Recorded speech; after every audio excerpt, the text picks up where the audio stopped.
Brandy செய்திகள். The economic attack. பிரதமரை வெளுத்து வாங்கிய ராகுல் காந்தி. அட்வைஸ் இல்ல, இது உங்களது தோல்வி. 12 ஆண்டுகால சாதனை இதுதானா? குட் ஈவினிங் தமிழ்நாடு, இது உங்க மேக்சிமஸ். Brandy news. டெல்லியில இப்போ பொருளாதார போர் உச்சக்கட்டத்துக்கு போயிருக்கு பாஸ். நாட்டின் நலனுக்காக 1 வருஷம் தங்கம் வாங்காதீங்க, பெட்ரோலை சிக்கனப்படுத்துங்கன்னு பிரதமர் மோடி கொடுத்த அட்வைஸ மக்களவை எதிர்க்கட்சி தலைவர் ராகுல் காந்தி கடுமையா சாடியிருக்காரு. இது அட்வைஸ் கிடையாது, உங்களோட 12 ஆண்டுகால நிர்வாக தோல்வியோட அடையாளம்னு ராகுல் காந்தி எக்ஸ் தளத்துல போட்ட பதிவு இப்போ ட்ரெண்டிங். மக்கள் எதை வாங்கணும், எங்க போகணும்னு முடிவு பண்ற அளவுக்கு நாட்டை தள்ளிட்டீங்களே, இதுதான் உங்களது சாதனையான ராகுல் காந்தி கேட்ட கேள்விக்கு இப்போ ஆளுங்கட்சி தரப்பு பதில் சொல்ல முடியாம திணறுது. பாஸ், ஒரு விசில போட்டு இந்த ராகுல் வர்சஸ் மோடி மோதல தட்டி தூக்கலாம். 1. ராகுல் காந்தி சீற்றம். பிரதமர் மோடியின் தங்கம் வாங்காதீர்கள் என்ற வேண்டுகோள் அரசின் நிர்வாக தோல்வியையே காட்டுகிறது என ராகுல் காந்தி மிக கடுமையான விமர்சனத்தை முன்வைத்துள்ளார். 2. நிர்வாக திறமையின்மை. இது ஒரு நாட்டின் பிரதமரிடமிருந்து வரும் ஆலோசனை அல்ல, கடந்த 12 ஆண்டுகால ஆட்சியில் ஏற்பட்ட பொருளாதார சீர்குலைவின் வெளிப்பாடு என ராகுல் சாடியுள்ளார். 3. தியாகம் செய்ய சொல்வதா?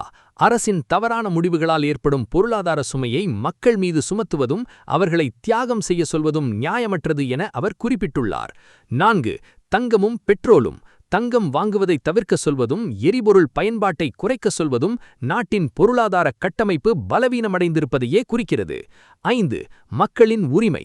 மக்கள் எதை வாங்க வேண்டும், எங்கே செல்ல வேண்டும் என்று தீர்மானிக்கும் நிலைக்கு நாடு தள்ளப்பட்டுள்ளது என ராகுல் கவலைப்பட்டுள்ளார். 6. 12 ஆண்டுகால சாதனை. கடந்த 10 முதல் 12 ஆண்டுகளில் நாட்டின் பொருளாதாரம் முன்னேறியதாகச் சொல்லப்படுவது பொய் என்பதை பிரதமரின் இந்த அறிவிப்பு நிரூபித்துவிட்டதாக எதிர்க்கட்சிகள் கூறுகின்றன. 7. அரசியல் தாக்கம். ராகுல் காந்தியின் இந்த அதிரடி விமர்சனம் வருகிற பாராளுமன்ற கூட்டத்தொடரில் பெரும் புயலை கிளப்பும் என எதிர்பார்க்கப்படுகிறது. பிரதமர் மோடியின் அட்வைஸை ராகுல் காந்தி தோல்வி என்று விமர்சித்ததை பார்க்கும்போது நம்ம தல அஜித் சொன்ன அந்த ஒரு மாஸ் பஞ்ச் இதோ. பதிலடி கொடுக்கிறப்போ அது சத்தமா இருக்கணும் பாஸ், அப்பதான் செவிடான காதுகளுக்கு கேட்கும். ராகுல் காந்தி இப்போ அந்த சத்தத்தை கொடுத்திருக்காரு. நிர்வாகத்துல கோட்டை விட்டுட்டு மக்கள் கிட்ட தியாகம் கேட்கறது மாஸ் இல்ல, அது மிஸ்டேக்.